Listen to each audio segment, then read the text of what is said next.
Boa noite, irmãos.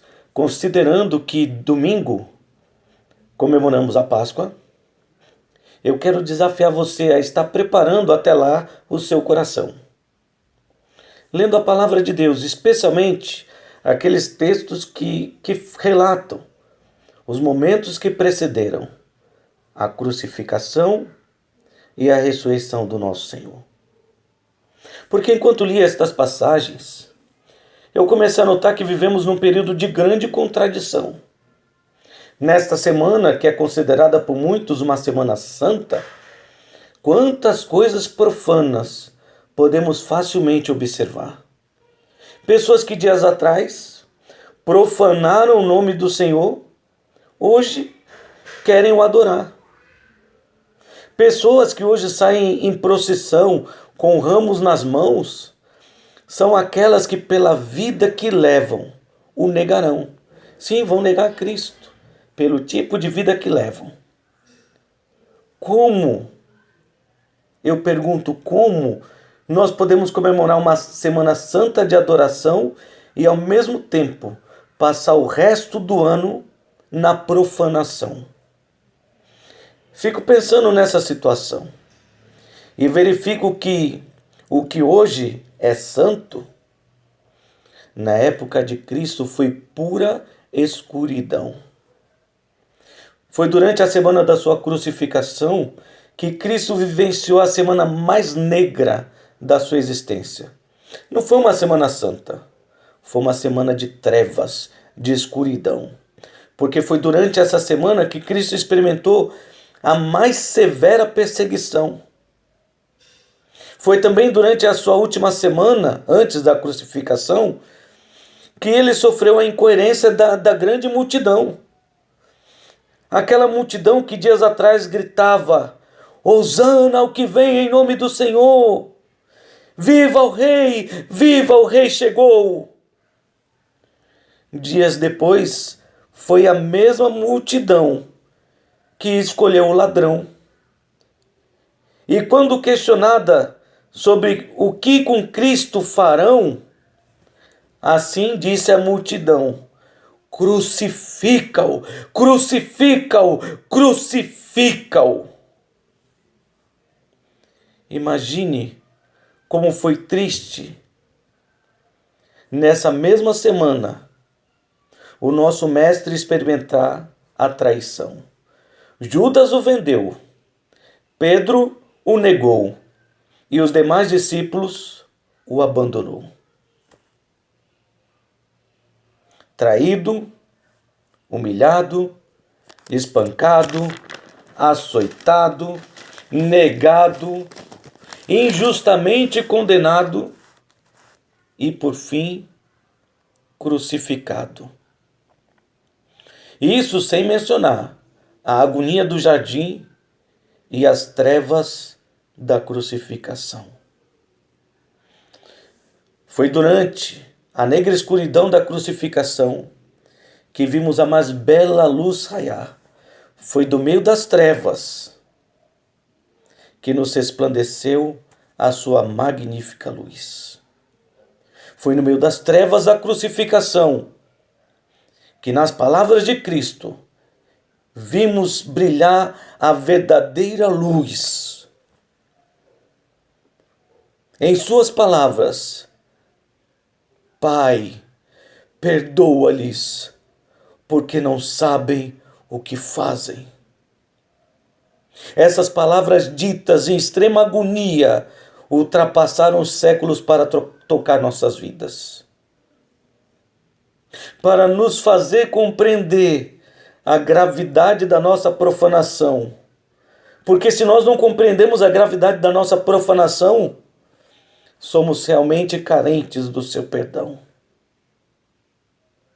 Essa declaração de Cristo é como um farol de intensa luz rompendo a escuridão de nossas almas. Depois de anos de profanação ou de traição, aonde sem compreensão nós dedicávamos uma semana para adorar e um ano inteiro para profanar o nome do Senhor.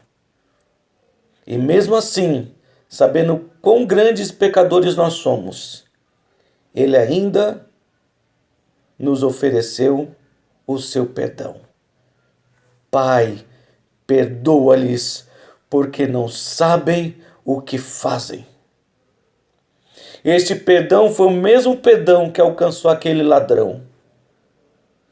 Imagine que alívio aquele ladrão pôde ter ao ouvir simplesmente o mestre dizer: hoje eu te digo, estarás comigo no paraíso.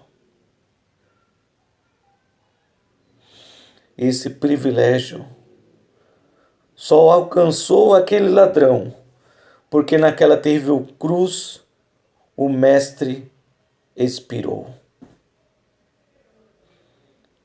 É verdade, ele deu a sua vida para morrer pelos pecadores, porque ele veio buscar e salvar aquele que estava perdido. E ali do seu lado havia um ladrão que assim o reconheceu. Sem dúvida, o sacrifício de Cristo foi precedido por um momento de grande terror, quando o céu negro se tornou. Foi nesse sombrio momento que Jesus Cristo exclamou: Deus meu, por que me desamparaste?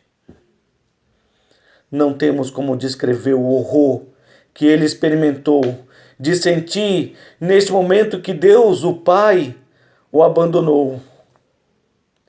Diante desse fato, poderíamos até exclamar: por que, Senhor? Por que, Senhor? Por que o Senhor o abandonou? E simplesmente a resposta que nós ouviríamos seria por causa dos muitos pecados que você realizou.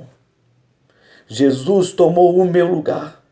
Jesus tomou o seu lugar naquela terrível crucificação.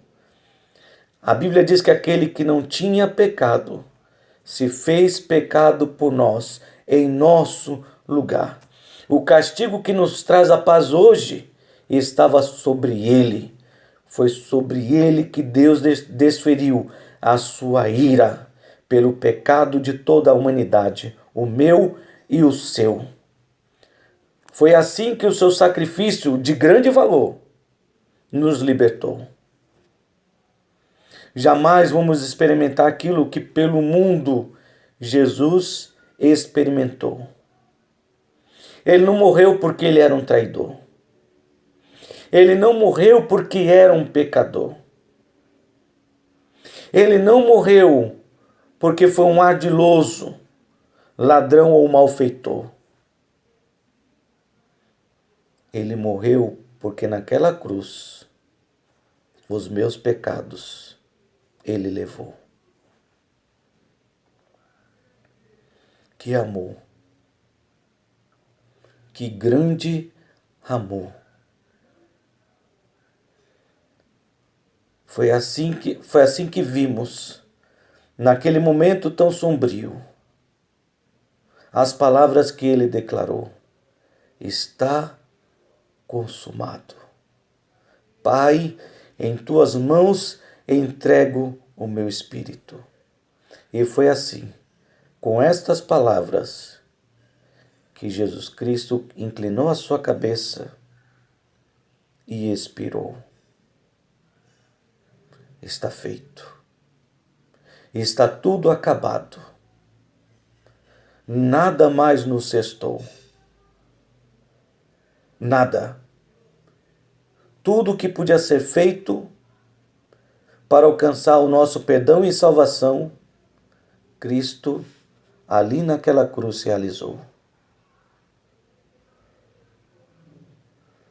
O que nos resta então? Nada mais nos resta, senão ao Mestre nos entregar. Portanto, diante de tudo que é mais santo, eu digo a você: deixe o que é profano. Venha Jesus se render. Considere tudo aquilo que por você ele padeceu. Venha, entregue sua vida a Jesus. Diante dessas palavras que expressavam o seu imenso amor, percebemos que cada uma delas penetrou e tocou o coração daqueles que ali o vigiavam. E foi ali de ver quão grande amor Cristo teve por nós, que um daqueles soldados professou: verdadeiramente ele era o Senhor, o Filho de Deus. Provavelmente a sua profissão naquele momento o salvou. E eu espero que você possa fazer o mesmo. Reconhecer Jesus Cristo como seu Senhor. E experimentar então não a tristeza de viver uma falsa Semana Santa, mas a verdadeira vida santa e santificada pelo Senhor. Que Deus nos abençoe.